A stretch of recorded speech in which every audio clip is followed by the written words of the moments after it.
Ready. Team, the knight is in danger. We've got to save him.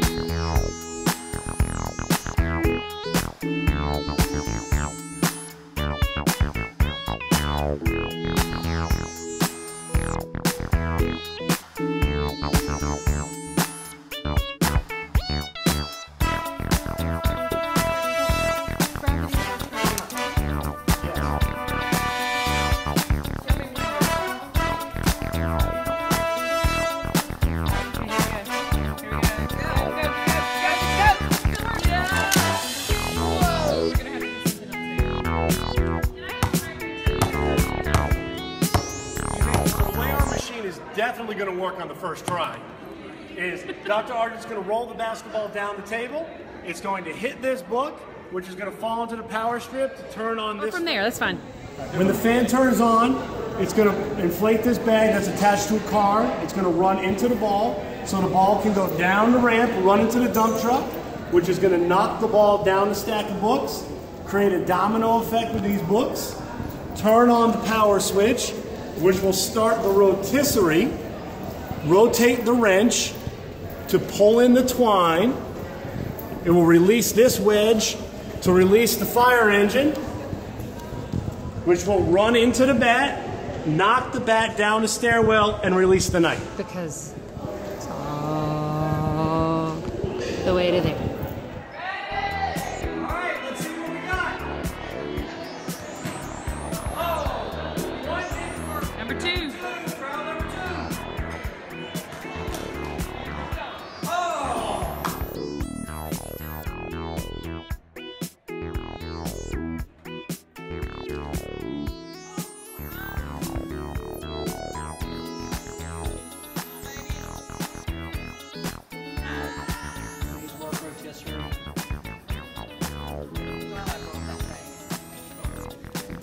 Go monkey, go monkey, go monkey, go monkey!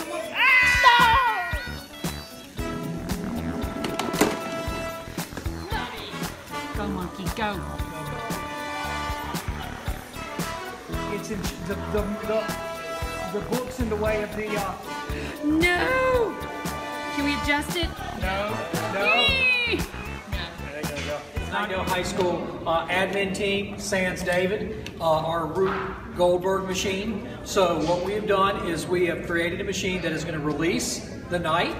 What we did is we began with the end in mind and backward mapped it. Every step of the way, what we did is we tested every individual step until we got, I believe we're at 11 or 12 steps. I think we went above and beyond. We're supposed to need to have at least 10. I think we did 11 or 12. And when we see the video, it will be our first time that we're trying them all at once. During our practice trials, we had lots of failures. And we learned from every single failure. So we know, we're fairly confident that every individual step works.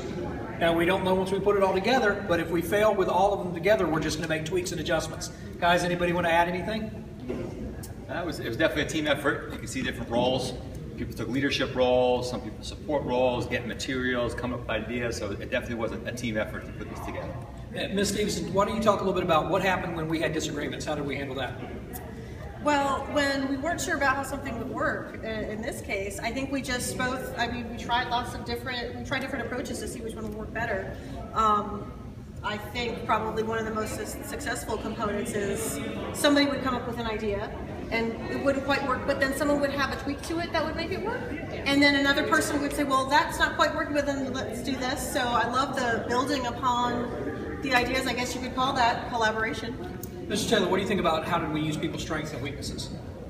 Well, I think we definitely use people's strengths because we have different people with artistic creativity who were able to bring in, designing shapes of wedges and bring in Play-Doh type supplies. We had some people that were more mechanical that brought in technical pieces, like a rotisserie piece that you'll see. Continuing, Ms. De Leon, talk to us a little bit about how we worked together in the entire planning process. Did we just throw stuff down, or how did we plan this whole thing out? Well, we communicated with one another and we talked about bringing different items, any number of items, as Nick said, from Play-Doh to a rotisserie unit that we had to a toaster. So we communicated with one another and we all contributed in some way. And Ms. Reed, finally, we're talking about building a culture of excellence, relationships, mindset, and innovation. How did this entire process help us as an admin team see the value of that culture of excellence and the teaching practices that we can do at Nightingale High School. Sure, that's a question I bet we'll get a lot next week. So one of the things that is really important in terms of growth mindset is we failed a lot. And we all kind of had to embrace failure because it was through our failures that we learned. And that's one of the things that we not only want to model for the staff this year, but we also want to show our students it's the way that we want people to learn and to embrace failure. In terms of innovation, we had to look at everyday items, the rotisserie for heaven's sakes, and think of different uses for them and think outside what normal and what expectations are. And sometimes real learning looks different than what it used to look like or what we expect it to look like. And so that, in terms of innovation, and certainly in terms of relationships, we got to know each other. I think you guys have known each other longer than I've been on this team, but we certainly got to know each other a little better, how we process a problem, how we troubleshoot, how we collaborate with each other. So those are the reasons that we decided this would be the culminating project, so we could walk the walk and do for ourselves and show you what we're expecting our teachers to do with our students this year. And most importantly, I think we learned a whole heck of a lot, and I know personally we had a whole heck of a lot of fun. Thanks. Got it? It's gonna be awesome!